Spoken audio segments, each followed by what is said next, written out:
Christians a lot. Joe Montaldo. Welcome to the Church of Mabus radio show. It's Friday night, 7:06 p.m. Central. We're all still alive, sort of. Not really. We're still moshing with the apocalypse. And it's certainly the apocalypse, or at least people that think it is. And then right now we're just waiting for the fake UFO Antichrist alien invasion. That's where we're at this point. That's the next phase from Trumpelgooch.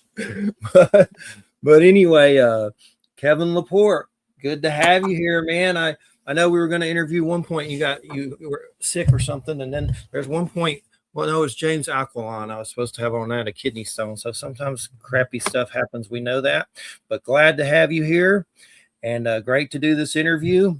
And how's it going? Going well, man. Considering the state of the larger world, I'm doing pretty good myself. Can't complain. I think we're just glad to finally join you guys. It was like in September. It's been almost 6 months. Yeah, since I was supposed to join. So I'm glad to finally make it into my spot here. Yes. A lot of times when I schedule like months and months in advance. So I have to like dig for dates and stuff. So, but we're glad to get you here, and we're going to get caught up on everything. But yeah, I think we're just like all going crazy from what's happening right now. We're like all in a weird state of shock. It's like, a lot to soak in. It's a lot to weigh when you're trying to be creative, or when you're trying to just get through any given day of things that you normally have to do. Yeah, definitely. It's a lot. And so right now, what Kickstarter is going right now? Right now, I'm doing a joint Kickstarter with Martin Piero of Cosmic Times down in West Palm for a book called Turbocharged Teenager, which is loosely based on an old Saturday morning cartoon from the 80s called Turbo Teen. You guys remember that one? No, it doesn't sound familiar. That sounds familiar. It's a really weird concept about a high school student that could turn into a car. Like, not a transformer, not a robot that turns into a car, but an actual flesh and blood teenager that could turn into a car under certain circumstances. Now that sounds a little familiar. Yeah. It didn't last long, I don't think, did it? No, I don't think it made it past like 13 or 14 episodes, but yeah, a season, maybe 2. But Martin's concept for this was that it was it sounded more like a horror story than a funny cartoon. It was some kids' bones and flesh turning into metal and rubber tires and things. So that's kind of the approach we took with it. And it's on Kickstarter right now. And there's Mark Eddy. Mark Eddy, if you want to sit in for the second hour, let us know. And I keep thinking of Christine. That's my go-to for cars, like the book and the John Carpenter and everything. And Brian Fuller was supposed to do some new thing that he probably got fired from that or something. But I was hoping. But is there Christine elements in it? Like, is the car, like, is there things like that? Not really. This is way sillier than Christine. Christine was like, I think King has admitted that it was pretty much a possession story. Okay. The car was possessed by a demon. But this is more like a literal kid that can turn into a literal car. So it's more of a Marvel style origin story where kid drives car into a giant special machine made by his dad that transforms him that merges him and the car into one thing. And then the twist that we had, this was Martin's idea, was to change the art style halfway through the book to be more of from a cartoony style to a horror style. And to reflect the change in tone, where it goes from being like a silly cartoon type of story to an actual like gory horror story with the kid turning into a car, where instead of it being kind of a fun thing like on the Saturday morning cartoon, it's more of a, oh my God, what the hell's happening to me thing. And well, the origin also kind of sounds, are you familiar with Ultraman 1966? I'm familiar with it, but I'm not as indoctrinated on the story. It sounds very similar. So in the origin story, I said, spoiler alert, for a 60-year-old show. The original show came out after it was a spinoff to another series called Ultra Q. But the origin story was there was a monster being chased by this space policeman called Urutaroman, which is Japanese for Ultraman. Mm-hmm. And Ultraman's spaceship collides with an Earthman spaceship, Shin Hayata, and kills him. Wow. Just before he dies, Ultraman goes to Earth and talks to him as he's dying and says, "I'm sorry I took your life. I was chasing this bad guy. I'll give you half of my life. We'll become one being. When you need my help, take this beta capsule and you'll turn into me, and I will save the planet for you." and that's the exact premise there. I mean, he doesn't turn into a giant robot.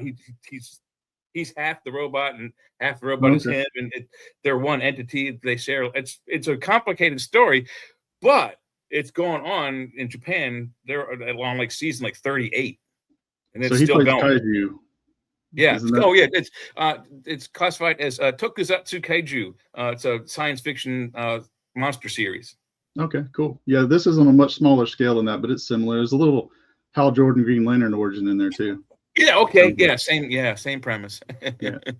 Cool. Is it a body horror? It's definitely a body horror. Yeah. In fact, we used an artist, a good friend of mine, Oscar Pinto from Mexico, who draws, did some of the Vicious Circus Halloween comics with me, as well as some other books that we worked with. But we got him to draw the horror parts because that's kind of his specialty, is to draw the body horror. He's just got a real intuitive knack for that kind of thing. And also, I wanted to definitely talk about Gothic Matchup. We got the Frankenstein and Cthulhu, and then we got Moby Dick and Dracula. This is getting weird. What is it? Are you allowed to talk about any other future ones? Or yeah, sure. I mean, I'm pretty much doing this with my partner Amanda Rachel, so we are the company, so I can approve that. Yeah, I think the next one is going to be Dr. Jekyll, Mr. Hyde, and Jack the Ripper. Nice. Oh, that sounds good. Yeah, I definitely want to take it in a weird, unexpected direction, and I certainly got that feedback on the Dracula and Moby Dick book, like why, how. But I was real pleased with how it came out. There's a storytelling challenge with taking the unlikely team up and making it work in some way. And the kind of common thread in the issues of this book is that they're all fighting against some apocalyptic factor from mythology. So in the Dracula and Moby Dick one, there's an element of the Norse Ragnarok that you wouldn't expect. But and in Frankenstein and Cthulhu, there's obviously that Lovecraftian type of apocalypse that they have to work against. And it's been really fun to write. And I've got the premise for the Jack the Ripper and Mr. Hyde book. I'm working on the script now, and the artist is ready to get started here in about 3 or 4 weeks. I keep up with your newsletter and enjoy it tremendously, and oftentimes it's guiding me to look at things that I normally probably wouldn't have known about. And one of the things I agree with you a lot is the crazy porn crap that's on there. And I know you get heated about that. It pisses me off when I go to stuff and I see it now. I don't mind some kind of boobage, but I like it a little tasteful. Like there's just stuff on there that's just like gross. It's just the real problem is that Kickstarter's let it take over the platform. It's not that it's there, it's that it's most of what's there. It's consumed much of the backer base has become that customer base. Again, not a problem, but it's eaten up a lot of what Kickstarter was supposed to be for comics creators in the first place, which is a sort of opening opportunity for people that are actually looking to make comics and not just money. I have no problem with people making money or funding at high levels, but when it's only that, or it's mixed in with everything else to the point that it distracts, obscures what other people are doing in comics, that is a problem. And we're at that point on Kickstarter. Yeah, definitely. And you see them, so much funds going to them, and it just seems like it's mostly just AI slop with boobs, isn't it? It's just mostly like, I don't even know if it's art. On the covers, there's a lot of AI, and some of it looks amazing, some of it doesn't. I think it depends on the skill set of the person using it, honestly. I don't see it on the interiors. That's a much harder thing to do because every image has to be its own AI piece of work, and people just don't have the patience or the talent, I think, to actually do that. In fact, one of the problems is that there's such a disparity between the quality of art on the covers and the quality of art on the interiors. Not with everybody. There's certain exceptions to that rule. People who make really great, not safe for work comics on the inside and out, but most of the time they're selling covers.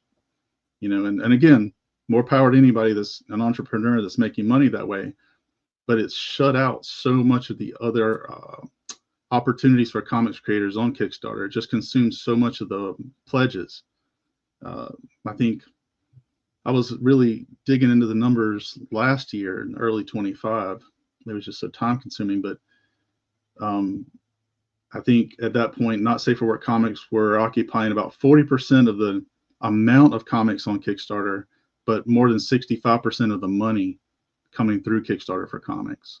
That's really disproportionate. Yeah, and I mean, there's some stuff out there that's good stuff with sexuality in it. I don't have a problem with like there was a crazy one called Deanna of the Dead, and it looked vulgar, but the art was so crazy by like Edward Lee and horror. I was like, man, that looks crazy. I think I'll check that out. But there's the other stuff, you know, you got to like use discernment with it. What are some titles to you that you've seen? I know there's one recently with some Frankenstein lady that looked like it had nudity or something that looked good, but there's some good stuff that has nudity, but it doesn't have to be sick, like vulgar as hell every second. Right. And I don't know that they've really cracked down on that. Because one of the issues was when you submit a Kickstarter campaign, they give you a like a little thumbnail image that you use to promote your project in the search results. Yeah. And that has to be community accessible. You can't have a not safe for work image there, but people do it and they get away with it as long as they can. And so there'll be full nudity in one of those. And Kickstarter wasn't catching it because they were using, I don't know if they were using AI to like screen or curate the projects that come in at first. But things were slipping by. And so you would have somebody with a children's book and their thumbnail will be right next to one with, and I don't just mean like tasteful, like Baroque era artwork of a nude. It's, porn stuff. And again, that's free in there for anybody that wants it, but it shouldn't be there without you consenting for it to be there to see in that sort of mode. And I haven't seen much of that lately, so maybe they've done something to that effect. Because I certainly made a lot of noise about it, not just on my Substack, but also in direct communication with Kickstarter. Well, and also there's that lawsuit going on for the different social media too. So I think a lot of people are getting a little scared and hiding things on their websites now. Yeah, and then there's an issue with I think there was a free comic book day event in one of the Carolinas, and they gave out a copy of Matt Wagner's Grendel, which is a classic comic, but it's an adult comic, and there are adult themes and adult artwork in there, and they put that lady in jail, the lady that owned that comic shop that gave that out on Free Comic Book Day. So there are a lot of different angles to it right now in the world of comics. Wow, that's crazy. Yeah, it's crazy. Aren't they doing a Grendel show on Netflix, or they were, or something like that? They were going to do. I thought they were. I don't know where it stands. Yeah, I think it got axed. So, man, keeping up with comics. Like I started collecting when I was earlier in my 20s, and then like an idiot, I sold a bunch of Image comics, and it was stupid. And then I kind of felt bad about it. And then finally I started doing comics again. And then I went crazy, and now I have like 13 boxes and a Kickstarter addiction. like it gets crazy. There's so many titles. Yeah. And it's, it's just there's so many cool things. But what are some things coming up, some future projects that are coming up this year? Well, the next big thing I've got is I've been working on a comic called Last Ride of the Four Horsemen since about 2010. My collaborator on that is a local friend of mine, Nathan Smith, who was the artist, passed away while we were creating the book. And I think it was 2018. We lost Nathan. And so it was on hiatus for a while there, but I went forward with it. And it's ultimately going to be like 13 issues, but the last issue is launching on the 17th of this month. And so all 13 issues worth of material will be available in that. It's sort of a steampunk take on the biblical apocalypse. So very steampunk themed, very steeped in the lore of the Four Horsemen, but also a little Clint Eastwood spaghetti western kind of vibe to it. I'm excited to put that last chapter out there. Yeah, I need to jump on that one for sure. Definitely, it's on my radar. And all the art is done for the last issue. I'm just lettering it. It is ready to roll. I'm excited to get that entire story into people's hands because I'm really proud of it. And that's the final one. Will that be the only way to get them after that, or will they be available at the store? Or no, we don't do the direct market. We'll have them on our website at inversepress.com or flatlinecomics.com. But we'll have them through Kickstarter, and then I'll collect this last arc into a trade paperback over the summer. And so then I'll have a 3-book set that'll have the entire story in it. And at some point, next couple of years, I'll do an omnibus with all like 300 pages of it in one book. Awesome. I'm going to have to jump in at some point for sure on that one. What's it called again? I know the name, but my mind's, what's the title of that one? The Armageddon one? Last Ride of the Four Horsemen. Okay. Cool. And so what is Inverse Press compared to Flatline Comics? Is it two separate things? Or I mean, what? It's the same. Inverse Press was our original, that's our company name, Inverse Press LLC. But a few years ago, around 2016, we had an opportunity with a buddy of mine who's a wrestling historian, John Crowther, to do some biographical wrestling comics. And so we actually met and he did direct interviews with wrestlers like good Lord, Grant Gangrel, Jeannie Basson, who's Hollywood from Glow, Nikolai Volkov was our first one, the Rock and Roll Express, different folks like that. And we made bio comics for several years. So we ended up with 2 lines. So we had a Squared Circle comics line for the wrestlers, and then we wanted one for our horror comics. And so I split that off into Flatline Comics as our imprint for horror. Okay, cool. I got you. And it just stuck. I really like it, so we just stuck with it. And definitely. And well, I'm glad to see Alabama representing. I've found some people in Florida representing the creative side, and I try to get them on any way possible. And we've had, I don't know if you're familiar with Al Going Back, OWL Going Back. He's look him up on Amazon if you get a chance. He writes Native American horror. Okay. And he's been around for a long time. He's down here. We've had Joe R. Lansdale on too about Weird West and stuff. Cool. But I love Weird West, and the Horseman kind of is that Weird West. There's some Weird West in there, isn't there? Absolutely Weird West. 100% Weird West. Yeah. Love it. Weird West is cool. Yeah. The more the merrier. I've had Joe R. Lansdale on talking about the Jonah hexes he did and stuff with Timothy Trubin. Yeah.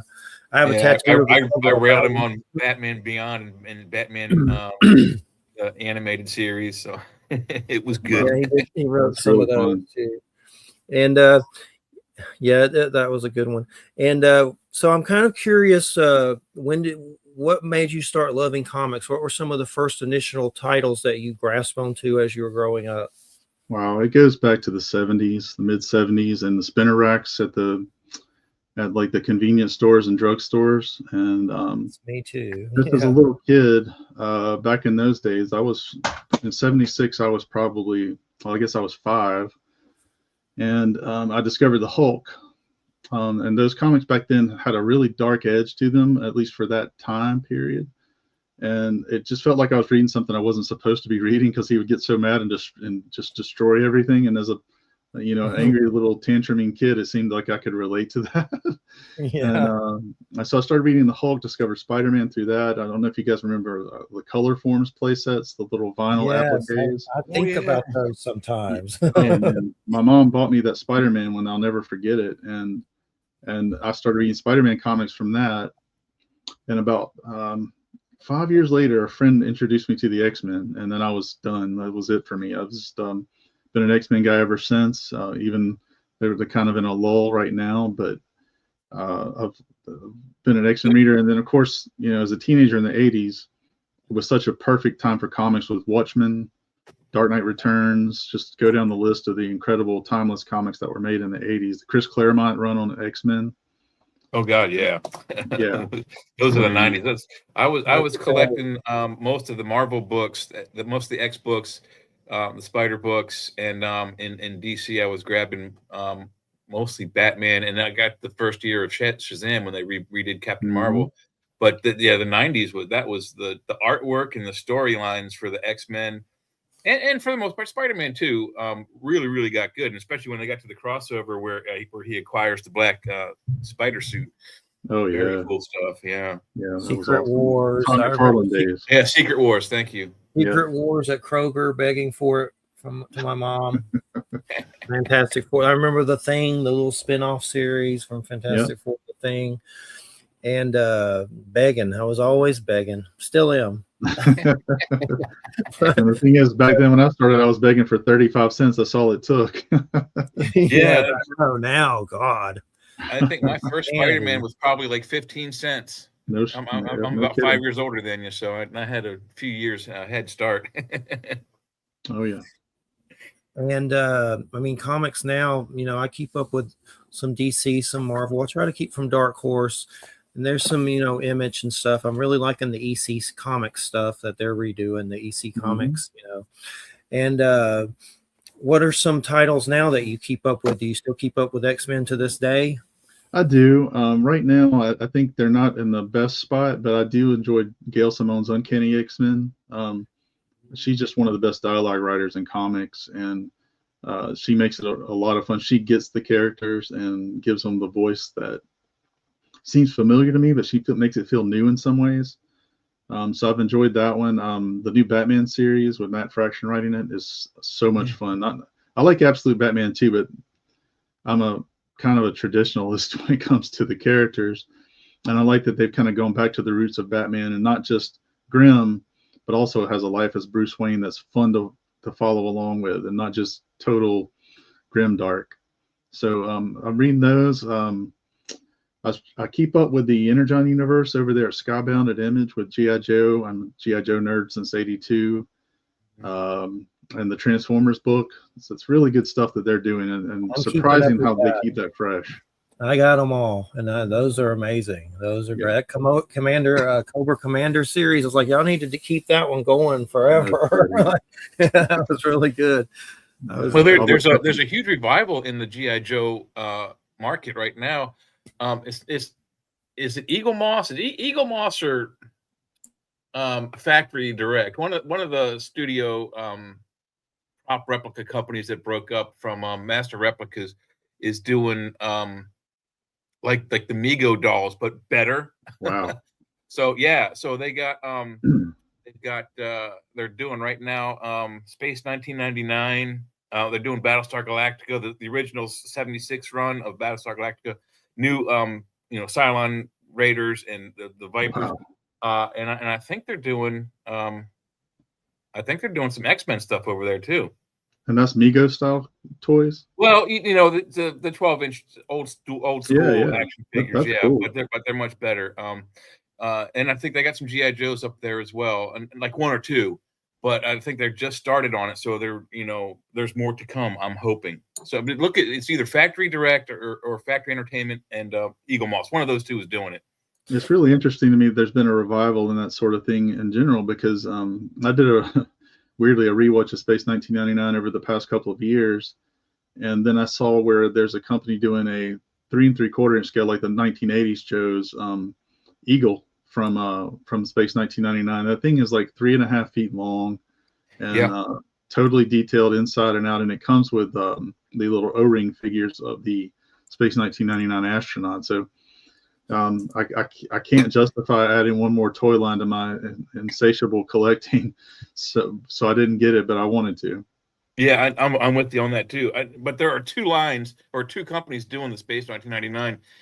I know the one you're talking of. I just saw it. I think that's the Factory Direct or Factory Entertainment one. But there's a group. It's like Saturn 6 or something like that in England. And they're doing Space 1999 stuff, and they do like a 1/1 scale electronic stun gun, kill gun, and a 1/1 electronic communicator. So you can it with Bluetooth to your phone with a screen on it and all that. It's expensive, but you can really role play with it. But they're also doing the Eagles, and they've got a 3-footer also. That's cool. That's really cool. Hey, did you know they're bringing the Mask comic to Energon? Mask. I was excited to see that. Yeah. That's cool. It's definitely going to be good. I used to have space was terrible lately, but I used to have those little Mask figures when I was a kid. There's a company that's remaking them all, but they're not doing anything new. They're just doing the old molds that Hasbro licensed to them. Yeah. So it still looks cool, but they haven't actually put anything out yet, I don't think. I would rather see something new with the same characters. I'd love to see a G.I. Joe classified scale Mask series. They'd be insanely They're expensive, going but to I'd love bring to see them it. all together. They're going to bring them all together, and they're already doing it some. But what about those Transformers smashing soldiers? Like that's a lot more violent, isn't it? It's It like is much more violent. Yeah. But more realistic. I think that's what they'd actually It's do. more violent. It's definitely more realistic. I mean, if The- you're a the- 9-foot tall robot and you can pick up a human and squash him like a bug, you would. You know. in the new comics, Jay, the evil Transformers just like kill the hell out of it, like splat them like flies. Yeah, that's perfect. I would absolutely enjoy that. I haven't seen those comics yet, but I definitely need to get into them. The I'd be compendiums are disappointed if starting to Starscream roll didn't out. squish people. Yeah. Man, that Kickstarter. I did the G.I. Joe ones on there, the Transformer boxes. Oh my God. Now I'm eyeballing that Hellraiser. I was like, why didn't y'all put that on the payment plan, you assholes? Have you read those Hellraiser comics before? No, I haven't. They are insanely good because Clive Barker actually wrote a lot of those. Yeah. Himself. Yeah. I mean, they are really, really good. I'm gonna have to do the 350, I guess. I'm still thinking about it. That's but I'll rough. probably get them. It hurts. And then there's some kind of Marvel ones in there, like some kind of there's a third book of it's only on the certain tiers at the end, the expensivest ones. And the 350 has the Marvel third actual book that has Hellraiser Marvel stuff in it too. Oh, they had that anthology book in the 80s and early 90s for Hellraiser. Yes, there's 2 Image, 1 Marvel. I think the ones from Boom and Image are better. As I recall, I think I read all that stuff, but still very good stuff. Probably worth the investment. What about this comic called Dork? Did you see that one? I've heard about it, but I don't know much about Pissed it. me off so bad because I'm going through money crap as usual, and there's a comic called D''ORC. It's about a half dwarf, a half orc, and it looks funny. I mean, it looks okay, but when I saw it initially, when I was like, looking at pre-orders or whatever, I was like, nah, I don't need another one. I got enough going on. And then I see the second or third issue. I'm like, you know what? I'm going to check out this Dork. I go to freaking eBay and it's $90 now. And it just came out. Wow. It just How do you know? Is it a one-off? How can you even project that? You can't find it anywhere. I'm telling friends, if you find them, keep them. We'll have it like The Sopranos. like Dork. Yeah, if you see them in a store up there, grab them because they're going for $90 to $200 a pop. Wow. Is it a one-off or is it a series? It's like 6 issues. There'll probably be other spinoffs of it. It's like a fantasy that was kind of goofy. I was shocked. I was like, I just wanted issue number 1. You say a half dwarf, half orc? He's half orc, half dwarf. Wow, that's weird. Yeah, but I hate when that happens. But and you literally are looking everywhere for it, and it's nowhere. Like it's but on there for $99. But yeah, so I've kept up with I'm keeping up with the new Batman, the Fraction one, and the Absolute. And I don't know, I haven't read that many, and I mean we don't have to do spoiler, but what do you know so far about the Joker and the Fraction one? Any like a cryo tank? Has that come out yet? I've been trying to figure. I can't wait to see that. No, I guess I'm a little behind. I read it on DC Infinite, which is only about a week behind. It doesn't come out like the Marvel books on the Marvel app come out like 3 months later. But I haven't seen much about the Joker in the Fraction one. He's in an issue coming up. He's in a cryo tank in the front cover. That's interesting. I'd be curious to see because I think it's hard to write the Joker. The Joker, everybody kind of has their own take, but he's never really funny.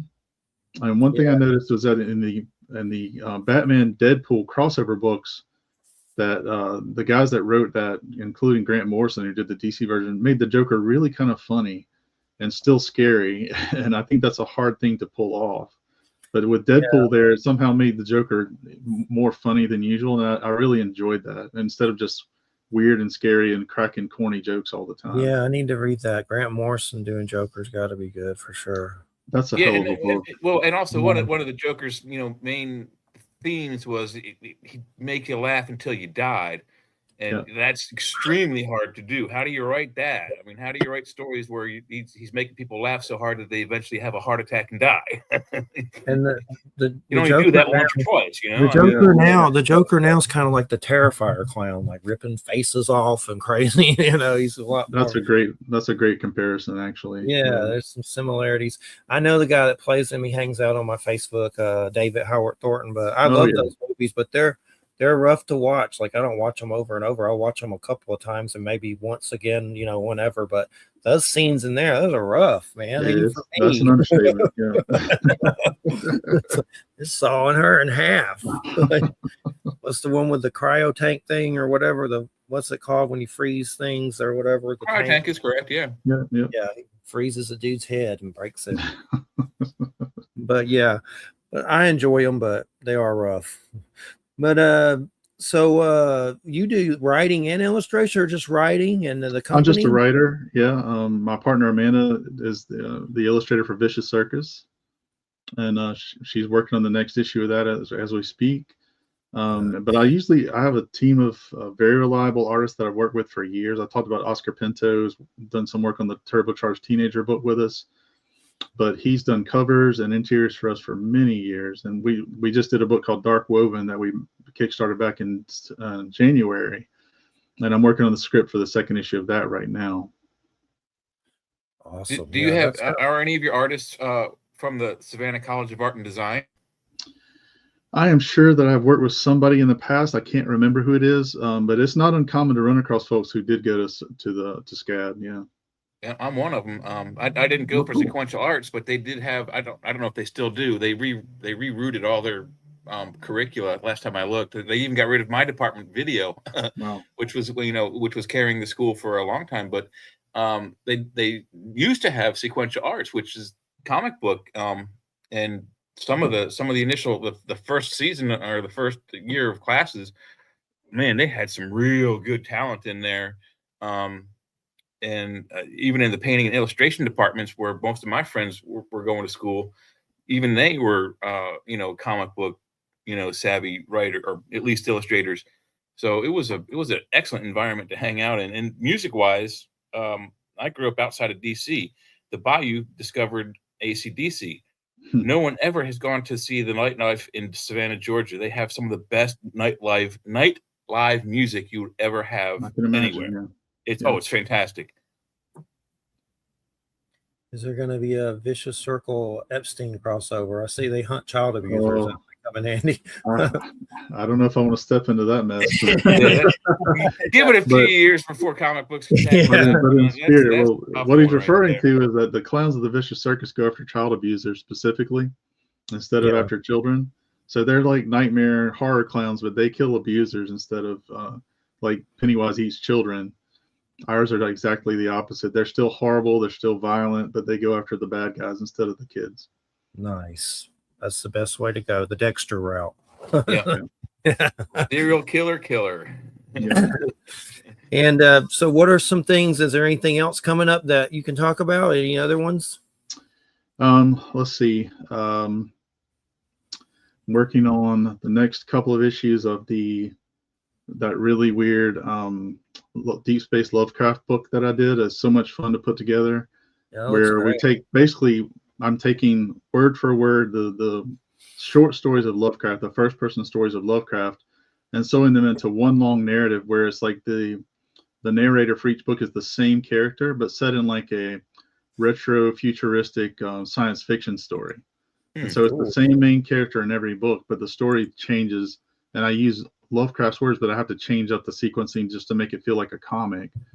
But I'm really kind of pumped about how that's turned out, how much fun it is. It's been a really cool writing exercise in terms of how to script a comic, to take something as Lovecraft writes very differently between short stories, but to take his style and convert it into comics that feel like they're part of one universe has been really, really fun. It sounds kind of like you're stealing from Moorcock a little bit there too, where he's got same soul, Michael Moorcock, Coram and Elric. All of his stories have different characters in them, but the main character is always the same soul. So the soul of Elric is in Corum. It's in other, lead characters in his other books.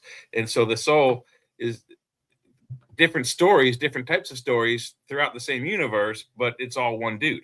It's sort of reincarnated between stories. Kind of, yeah, sort of.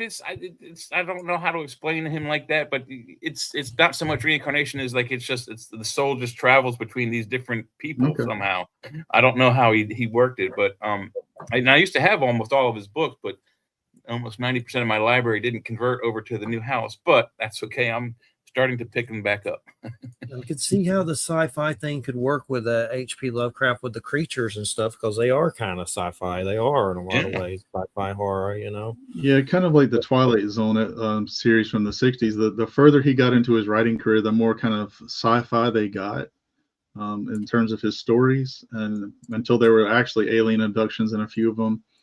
But earlier on, they're more gothic horror. But to convert them into something that feels a little and looks a little more sci-fi has been not as much of a challenge. It's just as much. It's been kind of joyful to me.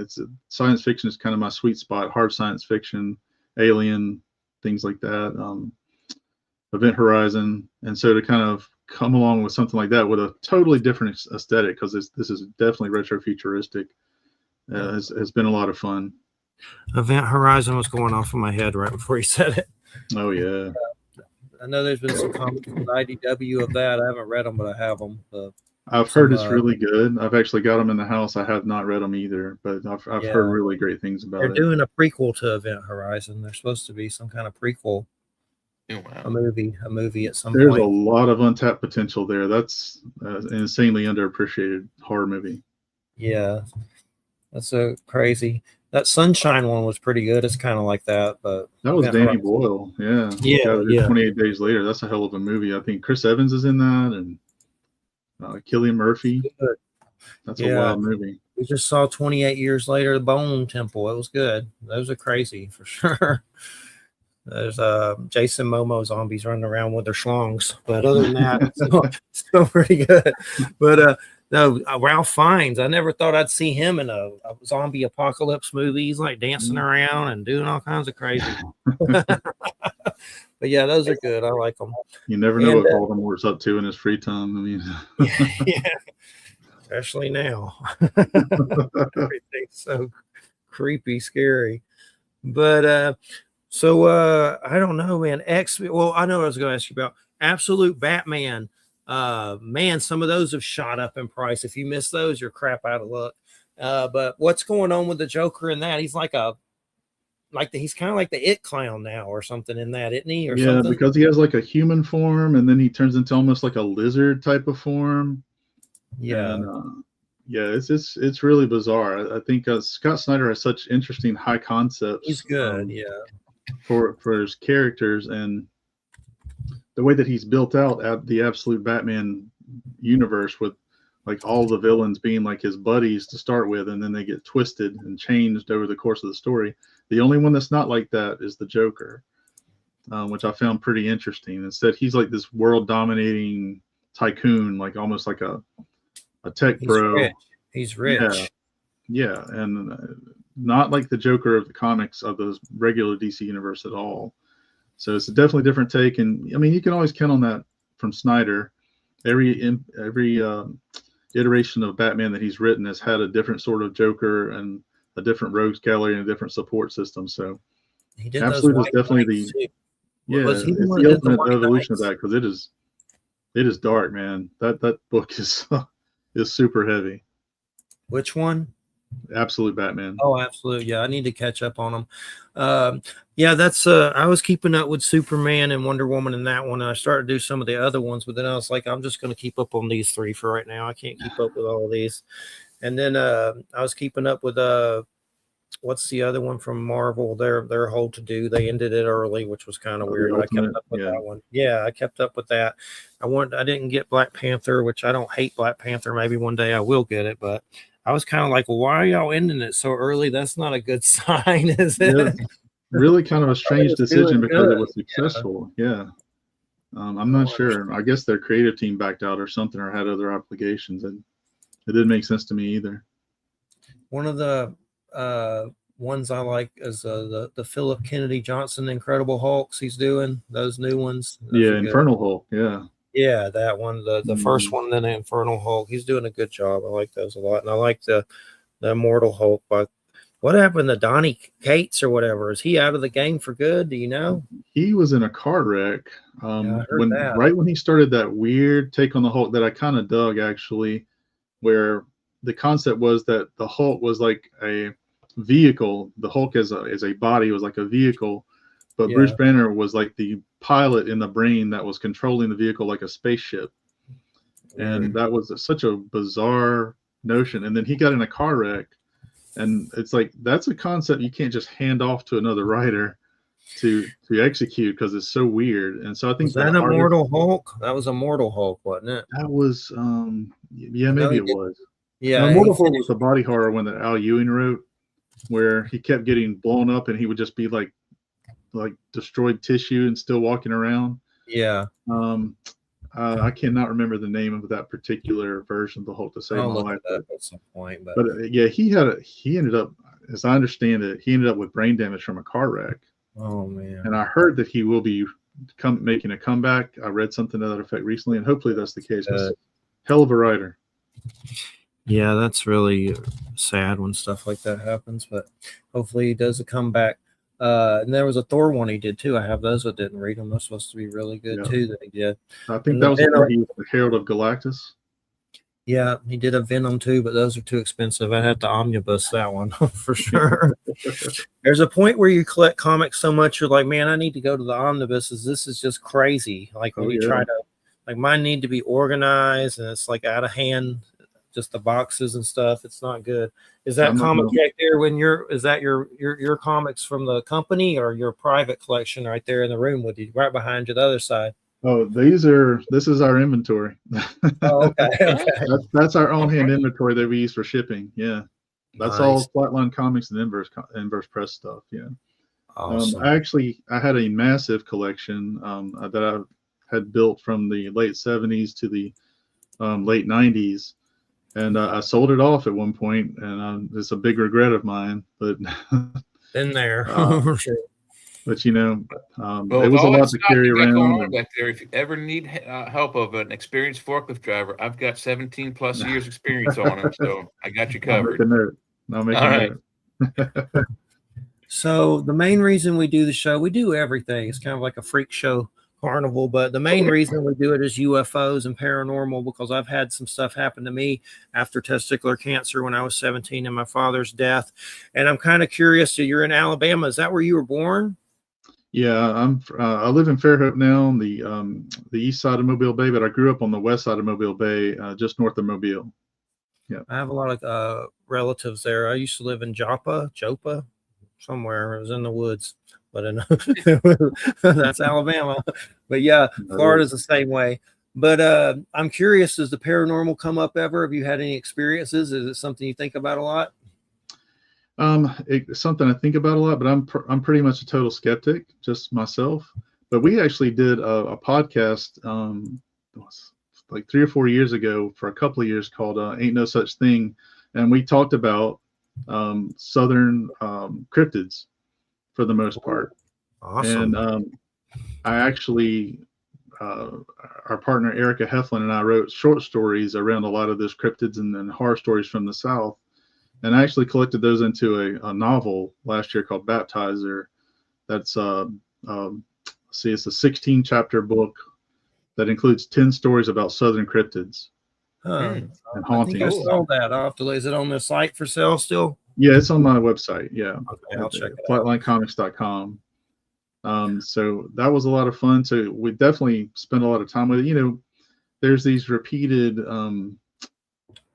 myths across the country, like Crybaby Bridge. We have one in Mobile County that I thought was exclusive to us. When I researched it, there's like one in every state. There's a place called Crybaby Bridge. Bellamy Bridge or something. Yeah, and so there's different origin stories and things like that. And definitely in high school, I went out to Crybaby Bridge with some friends to explore it, and you get creeped out there.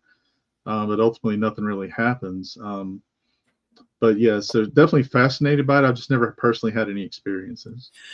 Yeah, and we got some Bigfoot activity where I'm at, and I know there is in Alabama, but Stacy Brown from Finding Bigfoot, I've hung out with him, and him and his dad got some crazy thing on thermal that was really crazy. His dad's passed now, but it was right here in the Panhandle, and they won some Spike TV 30,000 for it or some contest thing.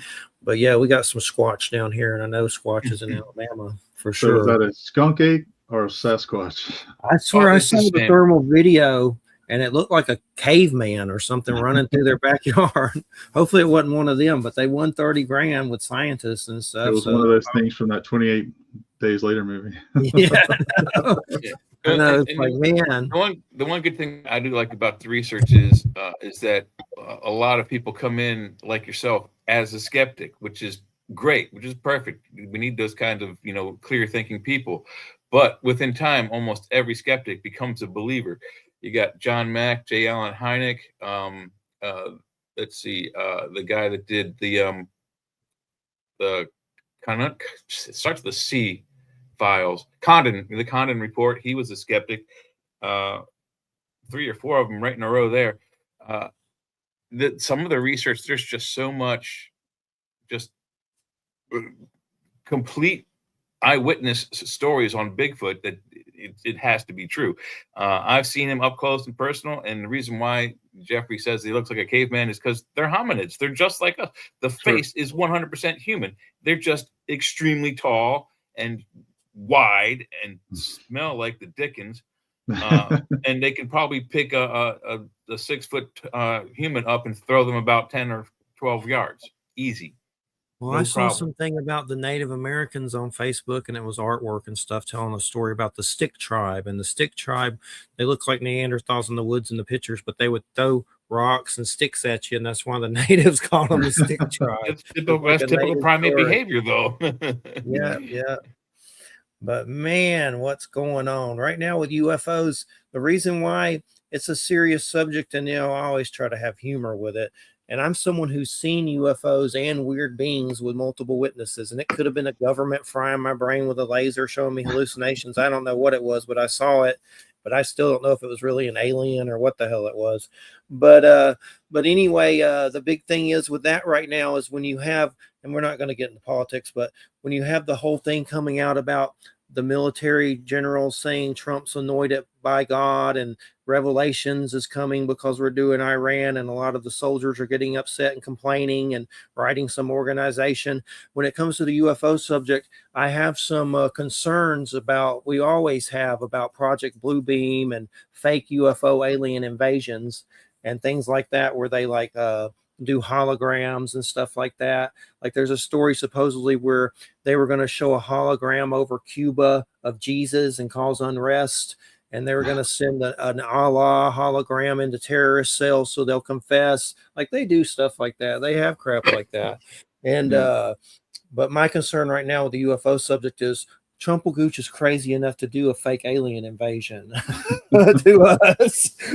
Sure, go ahead and do it. Why not? Why would he do a fake one when he's trying to release all the files? That doesn't make sense. Well, he ain't going to release the files. He hasn't done anything with the files, has he? He just says stuff. He's not in control of them, but the powers that are likely they're going to. I mean, it's going to be like how people do that trick in the movies. You try to hand over a file, and they're tugging. It's going to be a tug of war. I know. The powers that have that information are not going to want to give it up. I know. I just walked past the television, and my mom watches NBC or whatever the hell, and they're on there just plain out talking about Trump raping little girls when you walk by the TV, and they're going into explicit detail about some new stuff the Department of Justice released. So, and that's just me walking by the TV. Believe me, they're things are really crazy. Suing that company for $6 billion right now for libel. So I think Trump likes the baby jerky. But anyway, let's get away from that subject. Anyway, Kevin, man, so what's some tell us about some more projects and some links so we make sure everything's getting plugged. Okay, well, if you go to Kickstarter right now, you can search on Turbo and our book about the crazy high school student that turns into a car is funding through the 17th. And then on the 17th, I'm launching Last Ride of the Four Horsemen the last issue, the final story that closes out the entire arc, 13 issues. And you can actually search on that Last Ride of the Four Horsemen on there now and actually follow that campaign, so you'll be notified when we launch on the 17th. Awesome. And any of our books, from Vicious Circus to The Absentee, which is speaking of UFOs, like an interdimensional alien possession story, to Last Ride of the Four Horsemen, the trade paperbacks for the first 2 series are up there now, can be found at Flatline Comics or inversepress.com. Very cool. And man, there's just so many different avenues of comic creativity. Some of the I hunt down stuff about Bigfoot, like Norse stuff. I'm always looking for that. I'm always looking for Weird West, always looking for UFO. Like, I don't know if you've seen those James Tinian Project Blue Book comics. I haven't, but he's such a good writer. I need to check those out. Yeah. You'd be better if you find in the issues, but I'm sure they have them in some kind of collection now. But basically what it is Project Blue Book cases, like Betty and Barney Hill, cool. the interracial couple that had UFO stuff happen to them in the 60s. There's different cases, and he tells the stories with art. He also has some weird thing on Amazon. Click his name and look at some other weird paranormal thing he did. Weird something that's got like cryptids and stuff in it. But here's the neatest thing, that they just did Project Red Book, and I haven't read it yet, but basically it's cases from China and Russia of UFO cases. Wow. So they're getting crazy with the UFO stuff with the comics. Yeah. Another big one I like is Vlad the Impaler. You need to Vlad the Impaler somehow. I always try to look. So he's not easy to find in comics, but he's there. he's around. I guess Dracula's as close as you get, huh? Yeah. Dracula's there. He's the first immortal, so yeah. Dracula, you got Dracula. You got Dracula for sure. Like, some of the stuff is like there's a lot of historical comics with him where it's just historical with no fantasy, but I like all of the above when they mix it up a little bit. You gotta dramatize it, amp it up a little bit. There went a cat doing something that they should not have done just now. But anyway, Kevin, thanks so much. It's been a great time. I swear a water fountain, a sink just went off by itself, and a big metal pan, I don't even know, but I got to check it.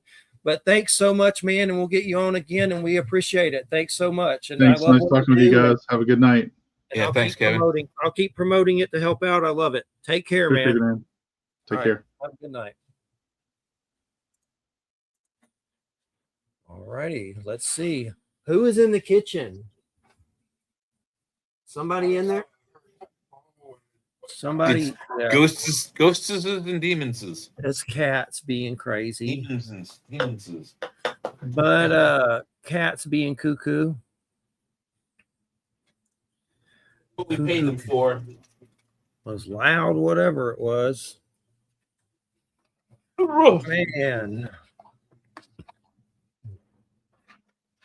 I'm just saying, with the Epstein stuff, I didn't know it had reached that level where they're just like talking about that particular, him actually doing stuff on like the news channels. Like, I was just shocked that they were even, I didn't even know they it's fiction. It's none of that's in those files at all.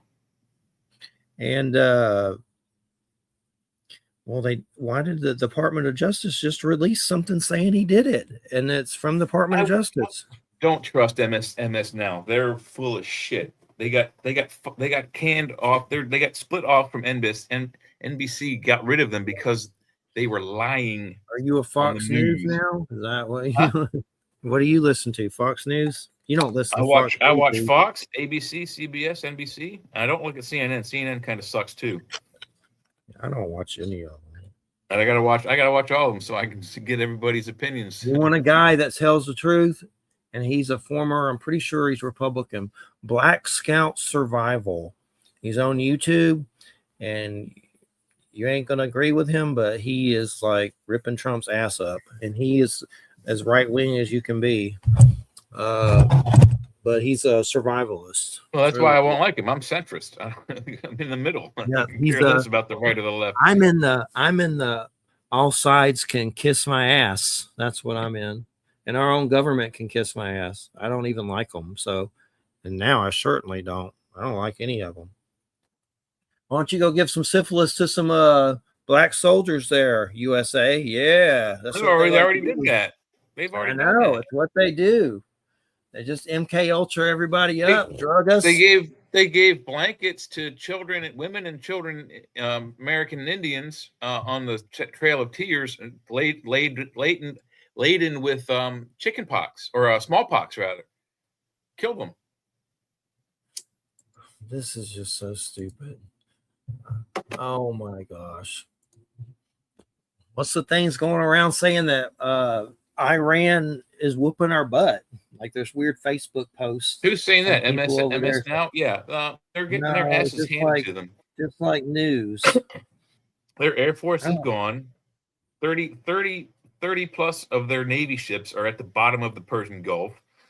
What was the thing they're bombing? Pictures of airplanes.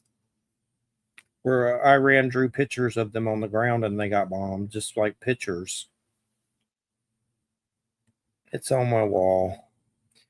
But anyway, everything sucks. Welcome to the apocalypse. But don't worry. Jesus Christ is going to return now that Iran's getting bombed. So we got it in this. You don't agree with that, do you? They're going around basically saying that the reason they're doing it is to bring on the apocalypse and the return of Jesus Christ. Like the military is even passing the message from Hegsworth or whatever. No, it's a bunch of bullshit. What they're doing is they're stopping a bunch of idiots that were trying to negotiate with us and stall with us while they were trying to enrich more uranium to make bombs. And then they were going to drop those bombs on us in Israel. What's happening now should have happened in 1979 when the Iranian students stormed our embassy and took those 66 people hostages. We should have taken over that country then, or right after they were released 444 days later when Reagan took over office after Carter. What we're doing now is a direct result of inaction by President Carter and President Reagan to stop this when it initially happened 47 years ago. So, yes, I'm all for it. Blow the living shit out of it. I've been saying that since 1980. Yeah. Well, it's just going to get crappier and crappier, I'm sure. Where'd Mark Eddy go? Mark Eddy, you still there? Mark Eddy, you still there? Mark Eddy. He came from the jungles. Man. I think he bailed.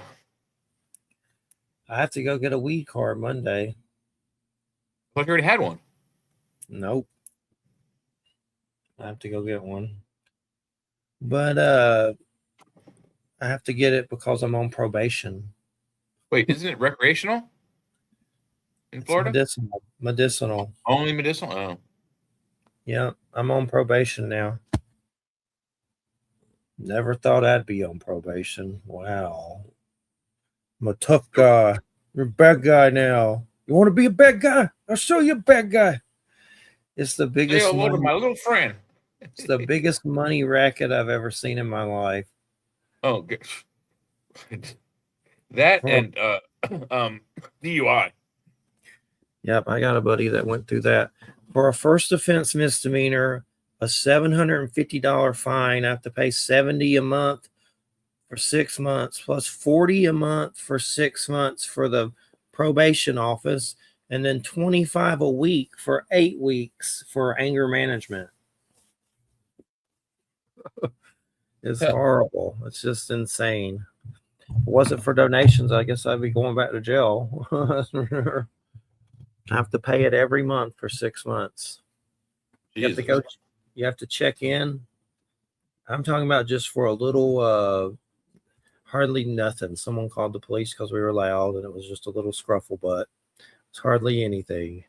And basically, they sacrificed the penis, and I was the penis. It's what they do. But okay, yeah, Mark's coming. That's right. I need you, Mark. I can't do this right now. So yeah, come on. Been a long week. I'm sending it to you. I can just hurry up and figure out what I'm doing. I'm burning that midnight oil, baby. But You're burning something. that's right. That's right. Here you go, Mark. I'll gladly have Mark. I'm just tired. I figured that dude was only gonna do an hour. I actually hurt my toe on an ottoman and almost broke it. It's like all swollen. Just a wreck. God, I almost choked on my own spit. Just a wreck. That's how some of our famous favorite singers died, choking on their own spit. Who died like that? Elvis. What's up, buddy? Can you hear us? Yep. Hello. Oh, Okay. there he is. What's up, man? I was going to say, if you can't hear us, take off the headphones. Maybe you can hear us then. Can you hear? He can hear us. I can hear you. I just didn't want to interrupt Jay's words of wisdom. Yeah. Oh, that's all right. I'm full of shit. Look at my eyes. You got to be here. So what does Mark Eddy think of what's going on in the world right now? I mean, are you feeling the same way? Like it's just so crazy. You're like, what the F is going on? And I'm just like in a state of shock. Yeah, the world's pretty crazy, but was this needed to be done? Well, some of the information coming out of Tehran was through back channels. China and Russia was feeding them ballistic missiles and possibly even some more fissionable material. But really, no. What really started it off was that the last time they got together with Trump to make, or at least to try to make a treaty, get some kind of deal going. They flat out said, "Look, we have enough uranium to make 11 bombs. We're not giving it up, and we're not going to stop enriching." And that ended the talks right there. And then 2 days later, we were bombing the shit out of them, and still are. Mm-hmm. And the time frame from Mossad says that within 2 to 3 weeks, they would have had enough ballistic missiles to decimate what they've already attacked 12 other countries anyway, besides Israel. But they would have been able to do that with a lot more assuredness and effectiveness with the new missiles they were getting. And then 3 to 6 weeks after that, they would have been able to strike Europe and America. So it is 100% preemptive, and almost all the countries of the UN agree.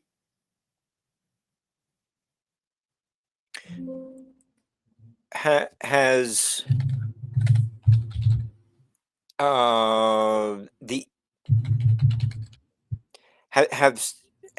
the ideology needed to be put in check with the immigration across Europe?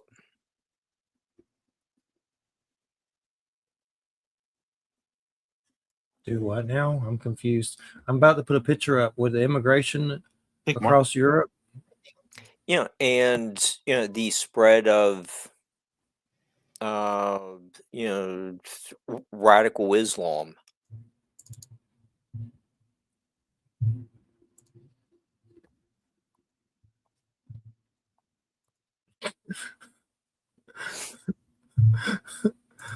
That's for Jay. But anyway, things are just nuts, man. I really just think they're doing all this stuff because of the Epstein files. That's what everybody really thinks, pretty much, whether you agree with it or not. But it seems like it to me. They're just trying to block this stuff out. Distraction. Yeah, the distraction. I've also heard why is Elvis's name on the list? Yeah, he was dead before Epstein started. I think that list was just names who had been mentioned in it, maybe in passing, like in an email, just, hey, Elvis, not necessarily Elvis's, they're making baby jelly, but basically just people like mentioning him maybe. And I don't think he was alive doing stuff with them. I think it was just someone saying, Yep. you know, it could be something like Epstein saying Elvis has left the building or something stupid. And they even had Kurt Cobain in there. But I think most of that was from Pam Bondi, just stupid, like just trying to put filler out there, you know? Because a lot of that was redacted. I mean, he's in there and it's redacted, and they tried to hide it. Department of Justice just released a thing saying that he assaulted a 13-year-old or 12-year-old, and that was all on the news right now, and that's all over the place. But I just don't understand. I thought they were compromised by him and running it, so I'm surprised they're releasing something that damns him so much so easily. But they just released it. It's everywhere right now, and it's basically, I'm not going to go into detail because it's sick, but it's him and a little girl. And it's horrible if it's true. I don't know. I wasn't there. I don't have a time machine, but it's in there, and they just released it. I don't know, man. But yeah, Jay, are you and Joe going to go into more detail on that? Probably. I just heard about it. I was trying to look up some info on it, but my browser's acting up right now. But yeah, so far of the files, and any females listed in that file have all exonerated Trump from any wrongdoings, and there even one of them was deliberately brought to a party and told if Trump, grabs you or does anything untoward, don't say anything, just let him go ahead and do it. And she said nothing happened. But also on top of that, just think about how insane it is. The Democrats had these files for at least 8 years throughout the Biden administration and Obama administrations. If there was anything that would put Trump in jail, because the Democrats wanted him in jail because they knew Clinton would not win. Hillary could not win going against Trump, and she didn't.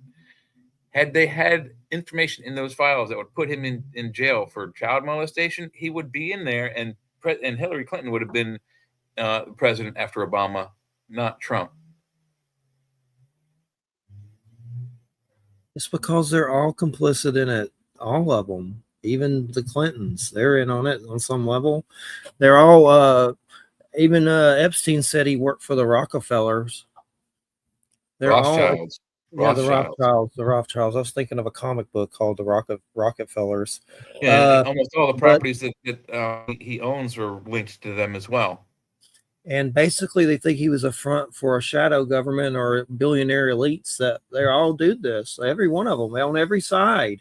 He was a plant to get blackmail information on rich, influential billionaires and millionaires, actors, and prominent public figures, so that the blackmail could be used against them, so that they would be complicit in doing whatever the evil stuff the Democrats wanted them to do. Let me tell you, man, if I was God, which I'm not, but if I was and some dude was about to do something to a little baby like that, I'd squish his head. I'd just squish his head before he could do it. It's like Minority Report. Squish. Squish. Squish like a zit. Just squish his brains out. It seems like a lot of people are very disturbed by what they've heard. It's insane. It's like I don't think people can wrap their head around it. And people have a visceral reaction. It's just too much to even. I mean, the things that are going on. Like, I mean, there's something on Facebook now. They were impregnating girls aged 11 through 14. They took the babies away at birth, starved them so they would. I'm not going to say that part of it. They placed audio of their mother's voices to make them perform better. I'm changing the wording. Then they killed them and ate them. How the F isn't the world burning over the Epstein files? Like, I mean, who does that to a little baby? There's even more graphic stuff that they did with children and babies. Wants to have sex with a baby? No, they weren't having sex with them. I thought there was stuff. There was stuff too, though. There was stuff about them having sex with the baby. I didn't hear any about that. I Yeah, did hear about there cutting the is. hearts out of That's living what that babies. whole thing was. I just said it was about them Yeah. playing the mother's voices so the babies would perform better sexually. Yeah, It's but in there. none of that is confirmed. I haven't heard. That's It's all in that there, is. though. It's in there. I don't know if it's No, confirmed or it's not. not. But It's in there. conjecture and rumor, and that's coming out from the bad side of the news programs that are untrustworthy.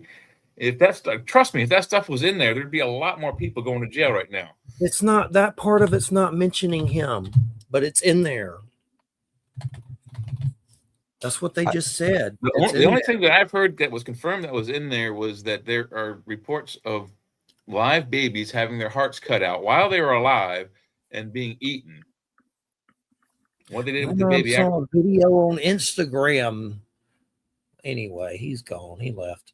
Jay will kiss Trump's butt. If Trump asked him to change his diaper, Jay would do it and go, "Okay, you want some baby cream, rash cream? Here you go. Here you go."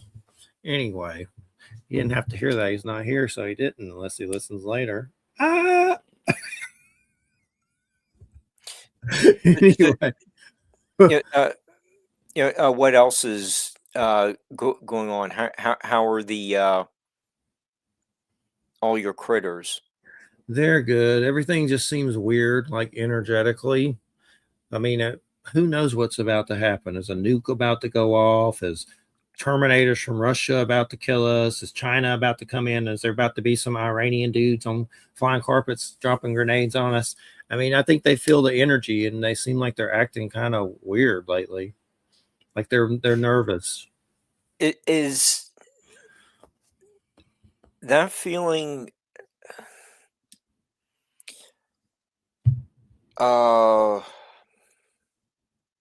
independent of the Mercury retrograde? Is it or just all coinciding at the same time? I think it's just all of the above. And I've heard this Mercury retrograde is very gruesome. It's supposed to be very bad. It feels that way, that's for sure. I've not heard anything good about it, that's for sure. But yeah, it's just a lot. And then, I mean, we don't know what's about to happen from him doing this stupidity. I mean, this is worse than Bush and Iraq. This is, I mean, Iran. Mm-hmm. We don't know what they're about to do. They just get one nuke in a suitcase through. We're gone. I mean, that's scary when Trump's firing everybody all over the place. Like he fired all the COVID people, fired all the disease control people, and then it's like he's doing things. I think he's a saboteur. I think he sabotages and he's just here to destroy us. I don't really think he's here to help us, and I don't understand the Kool-Aid drinkers that think he is. I don't see anything good. I haven't gotten a check from him. What happened to the DOGE and blah, blah, blah, and we're going to get a tariff check and blah. I ain't seen no check from nobody. Where? I ain't heard nobody saying they got a check. He ain't doing nothing. He wants us dead. I think he's going to kill us. I think the Supreme Court shot down the tariffs, so that may explain why we may not get the checks. It'd help. Yeah, we get those checks, I'll come on here and kiss that check live on the cam. When I see that check. His son's done looted that check. That check's gone with your Medicaid or whatever. His sons, man, they looted cancer people, university people. They're looting us. I saw a thing that the Trump family is making like $500,000 per hour looting us. Like, they're just looting. He's like the guy from Dune that's flying around, the fat guy that all the, Mm-hmm. Jay can kiss his butt all his wants. I ain't. And that don't mean I'm a liberal or a Democrat. I don't like any of them. They lie. Listen, I've had UFOs show up in my yard and weird beings looking in my windows. They can't control their ass from a hole in the ground if they can't control that.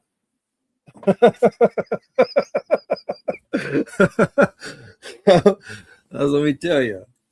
We'll be lucky we ain't dead by the end of the summer. So, Are you expecting, is the sightings that you've had, or is that related to, say something like, Mercury retrograde? Is there some kind of astronomical event that you could link the sightings to? Well, I mean, there was just an alignment of planets that was pretty crazy. There's Mercury retrograde. I know during some of my sightings, there, I during the summer, I think it was 1996. It was the summer of Hell Bop. That comet was out there, and everybody's freaking out about it.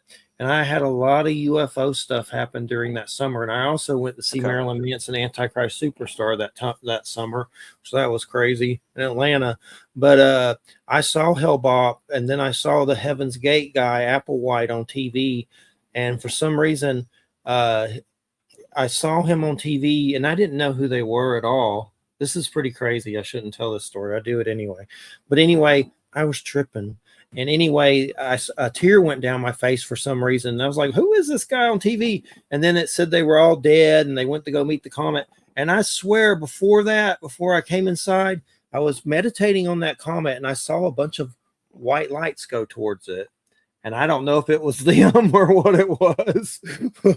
But then I went inside that house and saw that guy on TV from that whole cult. They were crazy. I mean, I'm not saying you should go cut your nuts off and wear black and wear Nikes or whatever. But there was weird with that comet. And what was really weird is during that, I think it was Art Bell and Coast to Coast, and it may have been proven to be a hoax, but there's a big to-do about a companion object behind it. And they were passing around pictures of it. And later they said it was a hoax, but they had that comet and there was some kind of companion. That was from Coast to Coast. So that was a weird summer. No, I remember seeing the Hale-Bopp comet. It was very impressive. I remember people saying, if you look in whatever direction, it's going to look like a cotton ball. Yeah. And then there's the long streaming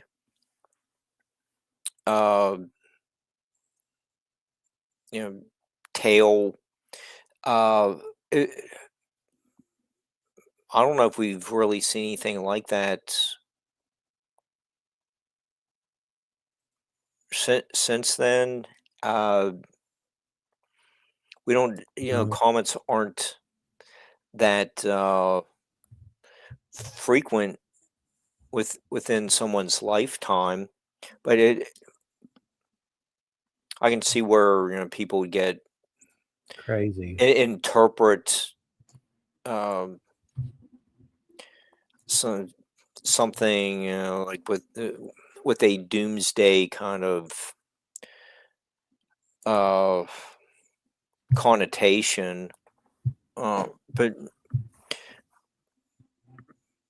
I don't think probably most of tonight's viewers aren't going to live to see Halley's Comet return.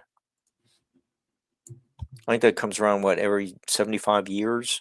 Yeah, like 60 or 75, something like that. Yeah, that was I forget when it came, but 20 some years ago. I remember it being there when I was a kid.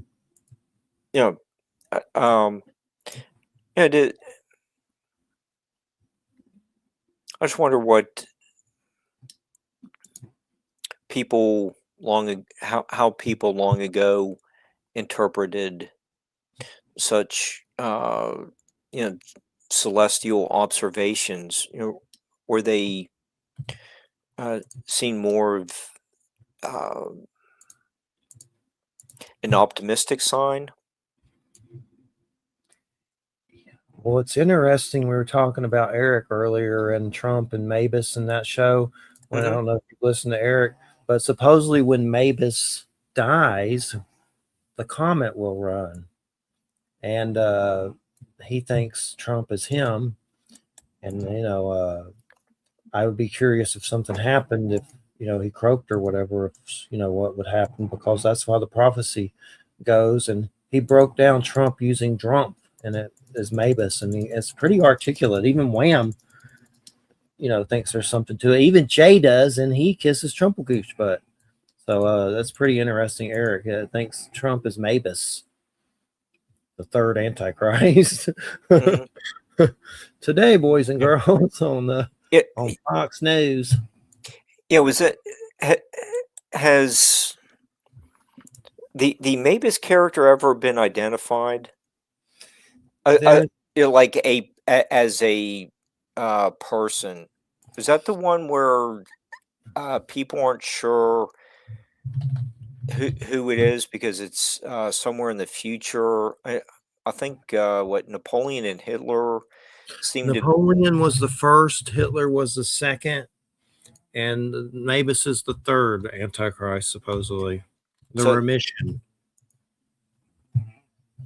Okay, so that is a maybe someone who's been born or someone still yet to be born. Okay. It is, Nostradamus's prophecies are interesting, but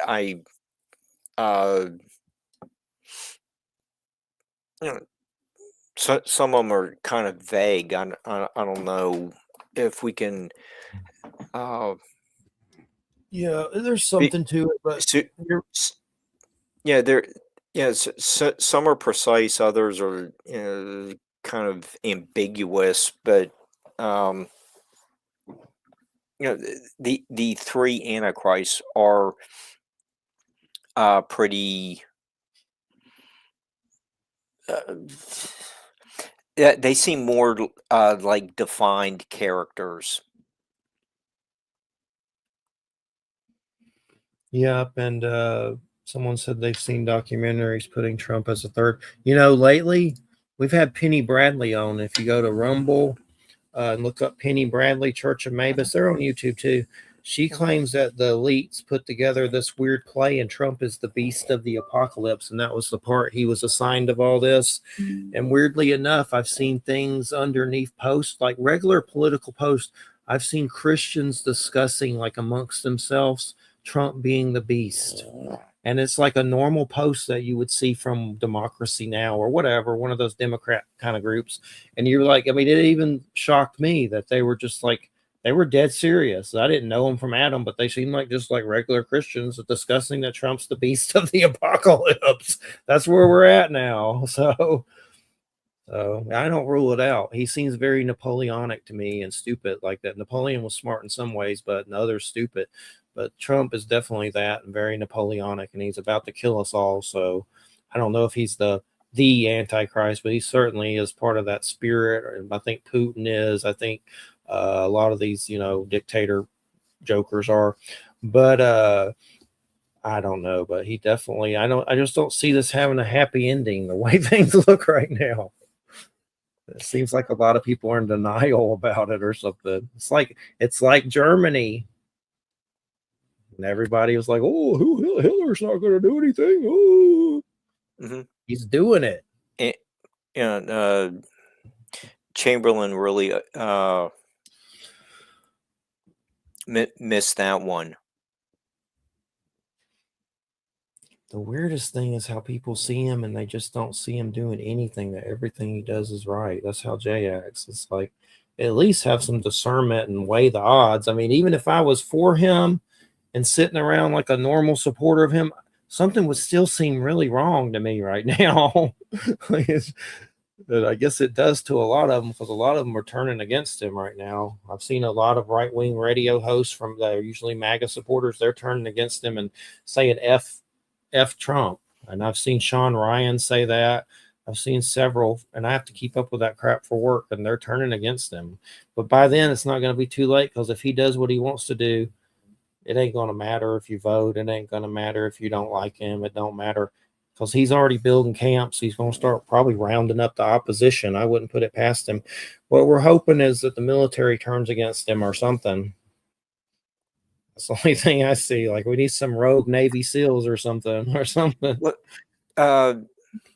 your first hour guest was covering a lot of brought up the skunk apes and Bigfoot. What is the comic book? What are the comic book artists? How are they portraying all the current world events? It's an interesting thing. I mean, it seems like, some comics kind of embrace it, but one that I've seen lately that's kind of let me find the name of it real quick. There's a King Arthur one called it's called CORT, Children of the Round Table, Court, CORT, and it's DC. And the last issue of it ends with her with a dude or the character with Excalibur in front of the White House. Like they're about to go in there and slay. But it's reaching, look at music. A lot of the guy from Rage Against the Machine is like doing anti-Nazi concerts now, Tom Morello, and there's a bunch of bands like KMFDM and I forget them, Dropkick Murphys that are Ice-T changed his song Cop Killer to Ice Killer. Like, music is reacting in a lot of ways. There's that song by Ice Cube about arrest the president. That whole song's about him. So music's reacting. It's just it's a little slow, but it's speeding up. It seems things are just crazy. Yeah, you get a lot of the country artists being supportive of Trump's policies. It just seems like so there's a balance in the art world. It's basically art reacting to fascism, authoritarianism. Yeah, the best bet right now is, like someone said, I'm kind of nervous for my biracial kids, especially my daughter, because she looks Latina. I wouldn't go anywhere. Just try to avoid. I went to some Mardi Gras parade. It was fun, but they had a sniper on the roof there, like a big giant. I don't know what the hell it was, like set up in a display of power. So it's like, it's not even safe to go to Walmart at this point. What was that for? The customer's protection? I don't know. It was weird. It was at the Alabama Mardi Gras. There was dudes in camo and just like a big ass sniper gun that looked like something from G.I. Joe. It was real. And they were on their walkie-talkie of security, I guess. And they just had it in case something happened. But it was kind of crazy that it was just sitting there like that, like on the roof. I guess if something happened, they would have got on there and did it. Shot somebody, sniped them. But yeah, things are really scary. I mean, God. They're saying gas is about to go up. Oh, that already started last week. I just don't feel like he's trying to help us. I don't really think he cares. That's why I don't understand when Jay's like, oh, no, protects him at every angle. He doesn't seem like he cares. I don't think he's doing anything to help us, or the stuff he says he's going to do, he don't do it. He just says he's going to do it. It's just too weird. At this point, I'm wondering if they're going to start rounding us up into camps. They're building the camps. I saw Steve Schmidt talking about the camps they're building, and that guy's on Bill Maher and very respected and right wing, and he was passing around things showing the camps, supposedly for ICE. But yeah, that's what they'll start putting us in it for long if he gets his way. What's the status of that alligator Alcatraz? Is that still? I thought they stopped it, but who knows what they have we don't know about. But I thought they stopped that particular one somehow. Yeah, I wasn't. I wasn't sure about that. That's why I had a question. Um, I don't know if it's still being used. I don't know if it's people are going to be, citizens are going to be put in there. But I was just wondering if it's still in operation. I thought it got stopped or something, but Okay. there were some crazy videos going around, people dead serious that they thought they were putting some of these ICE detainees on planes and just letting them out over the ocean, like dropping them. Like there was serious videos going around about that.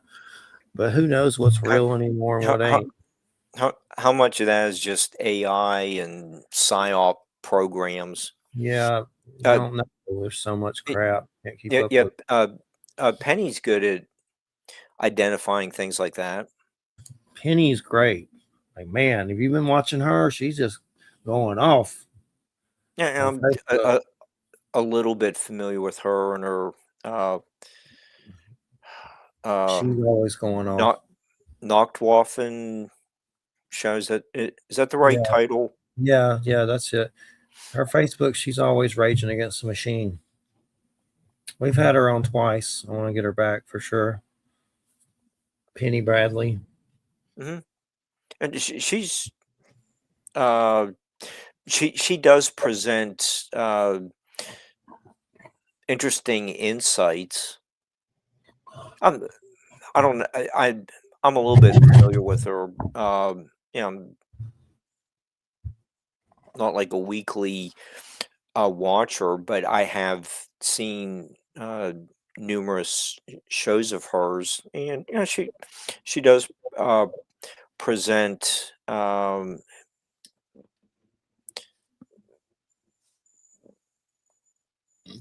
She, interesting social commentary. yeah, Are we not learning from history? yeah. There is that angle of her reporting. She's good at it. And at first, when you hear some of this stuff, you're like, oh, exopolitics kookiness. But when you really listen to her, she's really getting into the truth. Yeah, And, it's really real stuff. I think Penny does a lot of research for her shows. I mean, I saw an African American gentleman talking about how we're living in V, the series right now. The reptilians that come down and eat people in the water. And those movies, They Live and V's coming up a lot since all the Epstein stuff and all that stuff. And it's just crazy. There's some crazy story about some lady that said she saw Epstein turn into a reptilian going around, which, I'm not saying that's real, but it seems like monstrous, though, what they were doing. It doesn't seem odd. Eating babies, baby jerky. Jay, what's the latest in Pennsylvania? What's I'll be going right on there? back. Restroom real quick.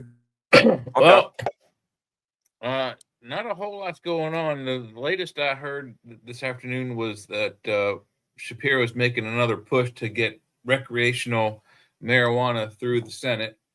The representatives passed it, so it's just got to go through the Senate. There were a couple of firm Republican holdouts on the Senate side there, though. But he wanted to get it. He wanted to get it pushed through last year, so it was saleable to now. But I think the push now is to get it in the midterms, get it through Congress, state Congress, and then legalize it and have it ready to go for next year. There seem to be a few pro prohibitionists in the regards that they want to pass it, but they were concerned about some certain controls about it. The way they want to do it is give it to the liquor control. So you go to so Pennsylvania is kind of like Maryland, where you can't go to a liquor, wine, and beer store. You can go to the beer store and get beer and wine, and you can go to the liquor store and you can get liquor, cold liquor, and warm beer. And that's it. That's what they want to do. That's a bad idea. The infrastructure is already there for the medical, and if they follow Maryland's process is pretty cool. They still have the medical cards, and so when you go to the dispensary, if you have a medical card, you bump to the front of the line in front of anyone who's ordered either online and come to the store to pick up, or that's come to the store to order and then pick up. So they pick at the registers, they go medical first, pre-order second, and then kiosk or in the store. If they do that method through the already existing dispensaries in the state, they're going to get a lot more revenue from that. Because I think there's more dispensaries per area than there are liquor stores. There's one liquor store in my town, one liquor store in Chambersburg, one liquor store in Greencastle. That's one venue versus a store that has 3 and 4 venues per city. Like Rise, for example, has 2 locations in Chambersburg, and then there's one in Gettysburg. So they're 30 minutes apart, but there's more of them, and it's that would give you more revenue. So, yeah, you're close enough to Maryland where so some of the Maryland news would bleed over into Pennsylvania. So Right.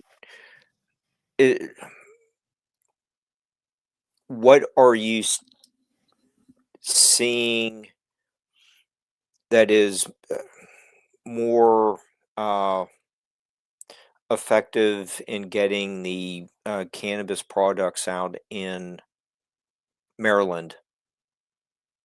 Well, for one thing, they've had the infrastructure since that was voted in 2019, I think. And it took them 3 years to get it going. So they've been doing it medically for a while, but the same dispensaries that do the medical do the recreational. So they got that 3 years head start on the recreational side for them, and I think the formula works. For example, Rise has a location that was once a bank, so they use there's a vault. There's a 24-hour big door money vault that they store their product in, and then there's a drive-through which they use. They don't use the tube drive-throughs, the 6th, 4th, 5th lanes and whatever, but the one right off the building they use on certain occasions. And then the other location in town, in the Hagerstown, they don't use. It's not a bank. I'm sure they have a vault, but they have a walk-up. They have 2 walk-up windows on the outside. You can park your car, walk up to the window, and get it, or you can go inside through the kiosk.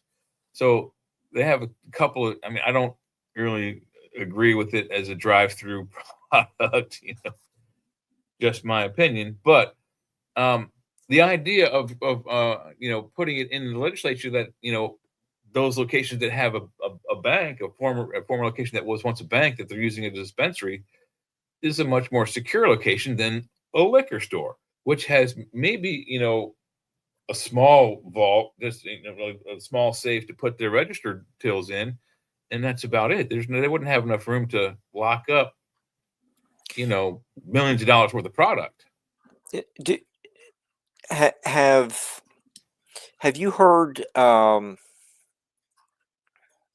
the customers are doing better with the dispensary products than prescriptions? So Hagerstown has a huge problem with prescription abuse and like opioids, opioid abuse, heroin, and crack abuse in the town, and they're trying to crack down on it. So the dispensaries have alleviated that problem to a degree, but it still exists. But I don't think it's until they've actually asked for help from the FBI and the DEA on this in that town. That's how bad it's gotten. So no, there's not a lot. The people that are, you can tell the ones that are strung out, they're missing teeth and they have, track marks and whatnot, and they do tend to go through the dispensaries, but there's still the underlying problem of the illegal drugs, and there's a lot of illegal marijuana going through there as well. And I think we've noticed a downtick in violent crime because less people are drinking, or less people are smoking the street weed that could potentially be laced with fentanyl. And if you're smoking weed with fentanyl in it and you're not aware of it being in there, it could kill you. Mm-hmm. So that's the one thing I've seen is that the dispensaries have decreased the street sales dramatically. Okay. I've kind of followed some of the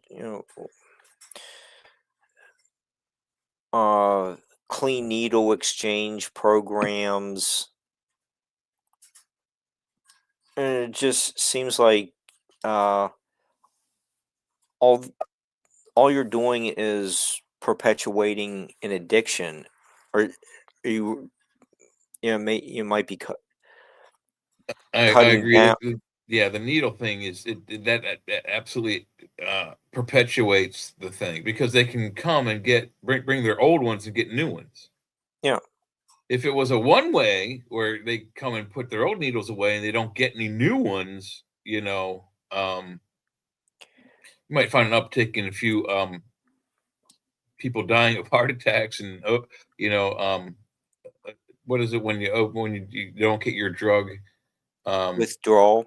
you're dying of withdrawal syndromes. Thank you. Yeah, you might see an uptick in that. And then there are certain cities and localities, and whether it's the police or fire and rescue services, if they hit you with the Narcan, they register you, and if they hit you 3 times, after the 3rd time, you don't get a 4th one. They come to you and you're ODing on the street, and they have Narcan, and they see that you've had 3 previously. Those are your 3 strikes. You're out of there, buddy. So it's a long, slow process, but I think we're going to see especially once the country expands to 100% 50 states and territories, legal and recreational. It's going to be a slow process to get the rest of the really bad street drugs out of there, but people are seeing that the government lies to us about all kinds of stuff. Marijuana was the highest on the drug schedule, which means it's too dangerous for experiments, too dangerous for industrial use, too dangerous for any kind of normal use. But then it's also the gateway drug to drugs that are less dangerous than it on the same scale. It didn't make any sense. The true gateway drugs are cigarettes and booze. I was gonna say just alcohol usually is. Yeah, but if you don't start with cigarettes too, you're less likely to start smoking weed. So most people who smoke weed smoke cigarettes or did smoke cigarettes. Very few people who started weed did not smoke cigarettes. I only know one of my many friends. He was a non-smoker and always has been, but he smokes weed. Yeah.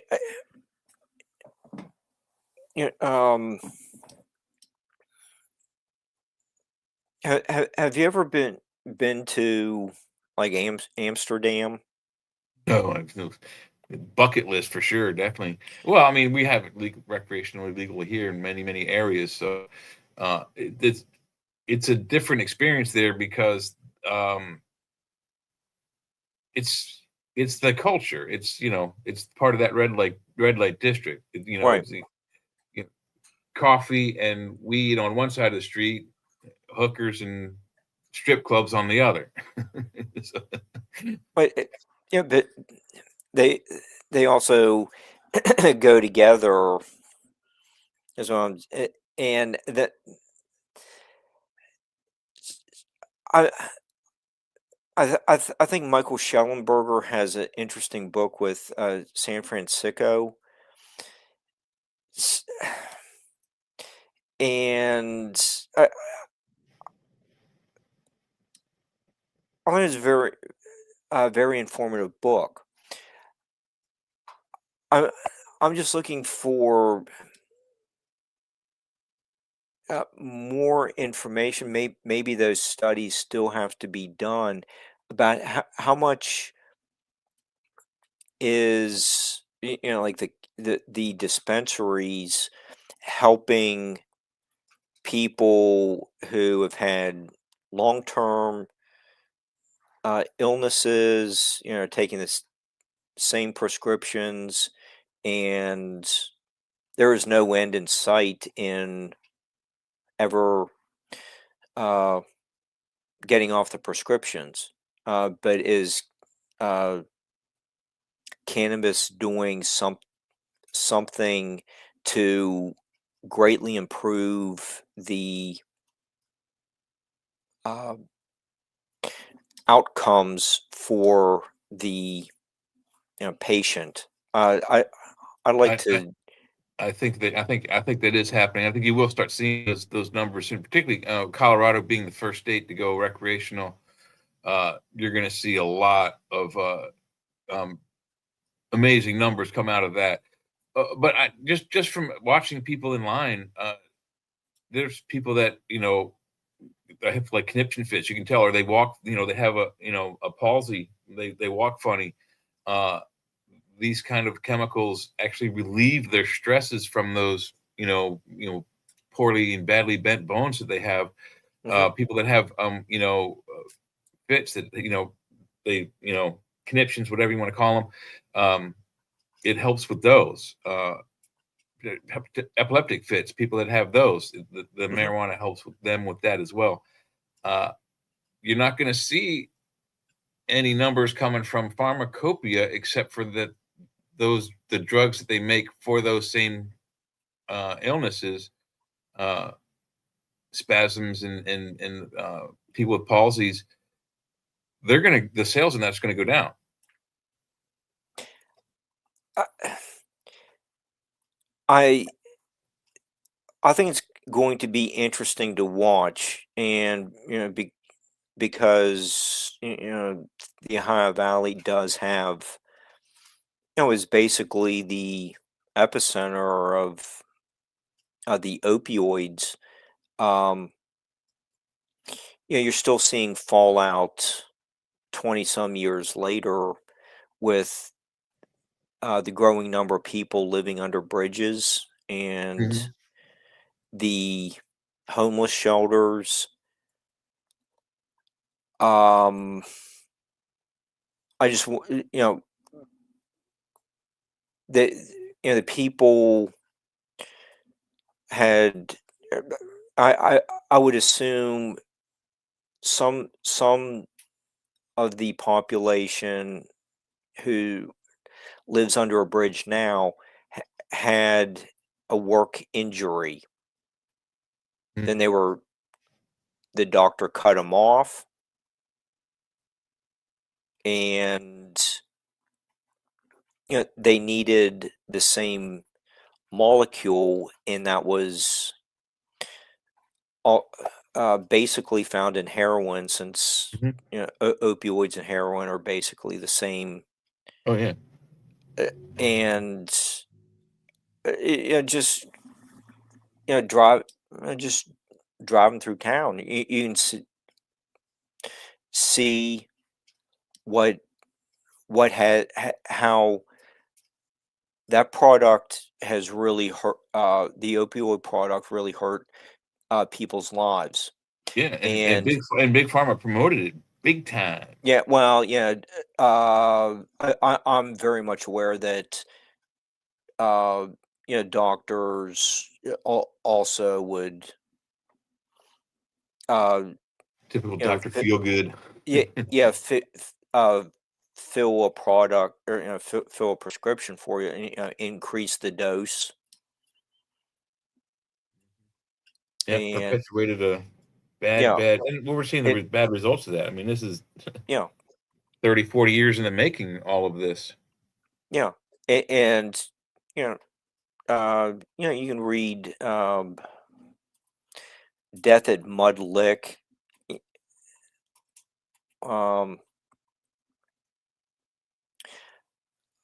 yeah, I you get people. You can see a lot of people in like the downtown area. You also get some of the homeless advocate groups who minimalize the number as well of there's only just a few people. So sometimes there's some fuzzy math involved, but there's a, a lot of crossover between the subjects, and um I just like to to know how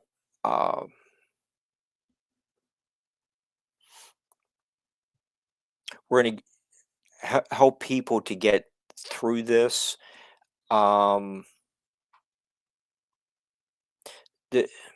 They're you know if you're addicted, it does become a lifelong situation. You can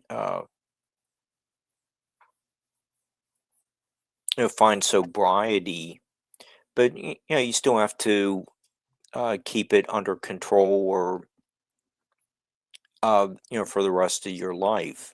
Yeah, and well, and But Kira just made a good mention of a drug that I can't take, Dilaudid. Dilaudid is an opiate analog. It's a synthetic morphine. I've had my first kidney stone. I had morphine, didn't touch the pain whatsoever. They said, "Well, we would like to give you Dilaudid." I said, "No, you can't. I'm allergic to it." And I said, "Well, what happens if you get that?" And I said, "Well, at the injection site, it becomes itchy and rashy." So yeah, it doesn't do anything. The opiates, they're not very good. The next things up from that is Percocets and that starts with a D. Anyway, they're using now a thing called Toradol, which is a yeah, morphine's terrible. I don't know why people even inject that shit in their veins. But the Toradol is a NSAID, non-steroidal anti-inflammatory, and it's they say it's non-habit forming. I've had quite a bit of it for the last several weeks because I've been fighting kidney stones, and it's not like Percocets. When they give you those, you take one Percocet, you're down for 4 or 5 hours, 6 hours, 7 hours. You're a vegetable because it just knocks the shit out of you. This stuff, it's kind of, you can't put you to sleep, makes you drowsy. You can't operate like heavy machinery. I drive forklifts for a living, so I can't drive forklifts on it. Right. I can't drive a car, but it takes care of the pain, and it's a small pill, and if I need one, it's like one a day, whereas Percocets is 1 or 2 or 3 a day, and by the time you do that, you can't that's 21 function. hours. Yeah, you can't function. It's 21 hours. You just sleep the whole goddamn day. So at least you can function on these, especially if you have someone who can drive you around and stuff, or if you can walk to places and things of that nature. Yeah, that was Got to end everything. okay.